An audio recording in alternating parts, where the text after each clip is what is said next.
दिन जो फ्लॉप हुआ तो पवन एसडीएम की शातिर चालबाजी की वजह से हुआ। पवन एसडीएम हमको अमरण अनशन से बार बार उठा रहे थे, भगा रहे थे। उनकी वजह ये थी कि उनका ट्रांसफर हो जाता। ये अंतिम चाल उन्होंने वो चला कि उनके पिता को मिला लिया और उस गांव के प्रधान को मिला लिया, जिसके ऊपर काफी मुकदमे प्रधान के ऊपर भी है, जेल जाने का खतरा प्रधान को भी है। तो प्रधान और उनके अनुराग के पिता को मिला करके एक बंद कमरे में ले गए, गोपनीय वार्ता किए। तो ऐसी कौन सी वार्ता की है आपकी? गोपनीय वार्ता की है कि परिवार कह रहा है हम संतुष्ट हो गए। नमस्कार, मैं हूं जर्नलिस्ट राजन और मेरे साथ एक बार फिर से जुड़ चुके हैं जज सिंह अन्ना। जज सिंह अन्ना को आप जानते हैं किस तरह से अनुराग के मामलों में ये धरने पर बैठे हुए थे। 6 दिन इन्होंने आमरण अनशन किया और फिर एसडीएम द्वारा इनका आमरण अनशन जो है तुड़वाया जाता है, ये करके कि सारी मांगे पूरी होंगी।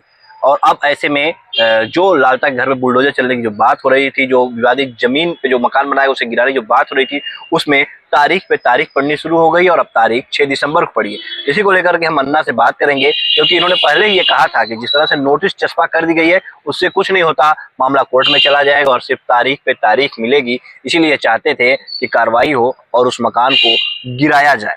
अन्ना जी, आपने पहले ही ये कहा था कि तारीख पे तारीख पड़ेगी और वही होता हुआ दिख रहा है। कैसे देख रहे हैं इस पूरे मामले को? प्रणाम सर, हम आपके चैनल को धन्यवाद देते हैं। दीन दुखियों की सेवा के लिए आप तत्पर उपलब्ध रहते हैं। तो ये जो अनुराग का मैटर है वो पूरा देश जो है इसकी भर्त्सना कर रहा है ऐसे हत्याकांड की। तो ये तो मामला व्यक्तिगत किसी का नहीं है। हर आदमी चाहता था कि हत्यारों को फांसी दिया जाए और जो विवादित जमीन है उस पर जो मकान बने हुए हैं बुलडोजर चलाया जाए। यहाँ तक कि डीएम ने पहुंचते ही कहा कि बुलडोजर मंगाओ, मैं गिराऊंगा। तो इतना आक्रोश और क्रोध था ना।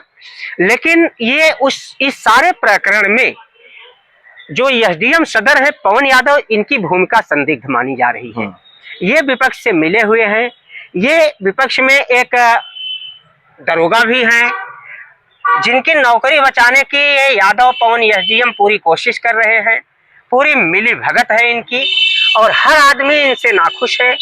और पवन एसडीएम को हटाने की हम लोग मांग भी किए थे।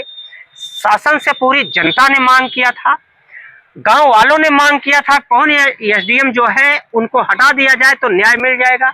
लेकिन ये नहीं हुआ। जब हम आमरण अनशन पे बैठ रहे हैं तब लिख रहे हैं कि इनको आर्थिक सहायता दिया जाए। 12वें दिन लिख रहे हैं कि आर्थिक सहायता दिया जाए हमारे आमरण अनशन पर। तो आप 12 दिन पहले क्या कर रहे थे? तो इसका और उस गांव के प्रधान भी जो है हमको बहुत कम समझ में आ रहा है कि कितनी उनकी जायज मांग है और कितना उस पर अमल कर रहे हैं। तो एसडीएम पवन अगर हटा दिए जाए तो कुल मामले में न्याय मिल जाएगा। एसडीएम पवन को आपने नहीं देखा होगा कि जितना लेटर लिखा था उस लेटर में उन्होंने साइन नहीं किया होगा। साइन भूल गए आप देखना। उस दिन उन्होंने साइन नहीं किया था। लेटर 15वें दिन 16वें दिन भी दिखा रहे थे लेकिन साइन नहीं था। कागज शासन का बना हुआ था, एसडीएम का साइन नहीं था। जो बता रहे थे कि हमने लिख के भेज दिया है 25 लाख 5 लाख, तहसीलदार का दस्तखत था, एसडीएम पवन का दस्तखत नहीं था। ऐसा विलंबित आप क्यों कर रहे हैं? पता नहीं भेजेंगे कि नहीं भेजेंगे। तो यह मामला और ये जो कोर्ट चस्पा कर दिए ये लोग, तो ये शासन की एक लापरवाही कही जाएगी, शासन की एक चालाकी कही जाएगी। उस पर यादववाद कहा जाएगा। यादव का मकान बचाओ किसी तरह से, लेकिन ये यादव का मकान उस हत्या से कीमती नहीं है।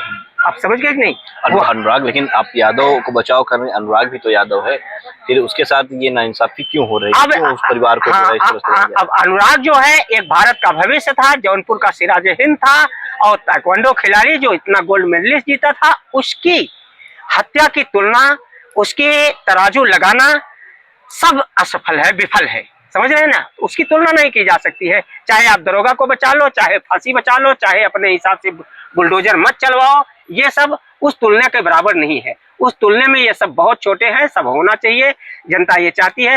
हमारा दरअसल मामला उस दिन जो फ्लॉप हुआ तो पवन एसडीएम की शातिर चालबाजी की वजह से हुआ। पवन एसडीएम हमको अमरण अनशन से बार बार उठा रहे थे, भगा रहे थे। उनकी वजह ये थी कि उनका ट्रांसफर हो जाता। ये अंतिम चाल उन्होंने वो चला कि उनके पिता को मिला लिया और उस गांव के प्रधान को मिला लिया, जिसके ऊपर काफी मुकदमे प्रधान के ऊपर भी है, जेल जाने का खतरा प्रधान को भी है।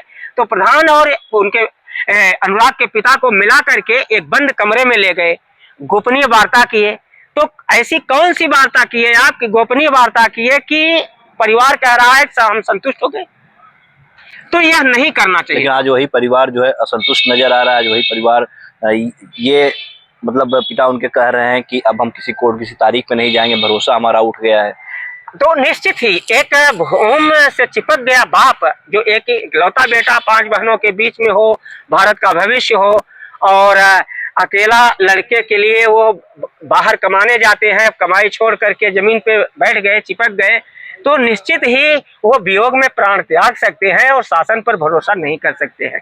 हम भी शासन पे भरोसा नहीं कर रहे हैं, क्योंकि आमरण अनशन हमारा एसडीएम के कहने से नहीं टूटा, डीएम के कहने से टूटा। उनके सारे आदेश हमारे पास आए ना, डीएम, यहाँ सीओ सब आए हमारे पास। किसान यूनियन के अजीत सिंह नेता भी उनकी सारी बात को सुना, सारी बात का पालन करते हुए डीएम का हमारे पास आए और बोले कि आमरण अनशन डीएम साहब आपको तोड़वाने आ रहे हैं। तब हम जाके डीएम कार्यालय में हम लोग गए, अन्यथा हम लोग नहीं जाते। डीएम होता है ना, डीएम को तो सारी पावर है। अब डीएम विश्वास अगर खो दे तो निश्चित ही भारत सरकार टूट जाएगी, डूब जाएगी, भारत सरकार नष्ट हो जाएगी। कोई भी जिलाधिकारी अपनी बात को वजनदार रखे, अन्यथा भारत का शासन नहीं चल पाएगा। ये जिला जौनपुर है, यहाँ के लोग बड़े भोले भाले हैं, बाहर कमाते हैं, कमा करके पैसा लाते हैं, एक दूसरे को भैया कह करके पुकारते हैं, प्यार दुलार से पालते हैं, अपने बच्चों को ऊंची शिक्षा देते हैं, ऊंचा ट्यूशन करते हैं। उनके सारे बच्चे, ज्यादा से ज्यादा बच्चे 35-40% तक अधिकारी बनते हैं, देश में सेवा करते हैं। जौनपुर में जो अधिकारी आए हैं वो बाहर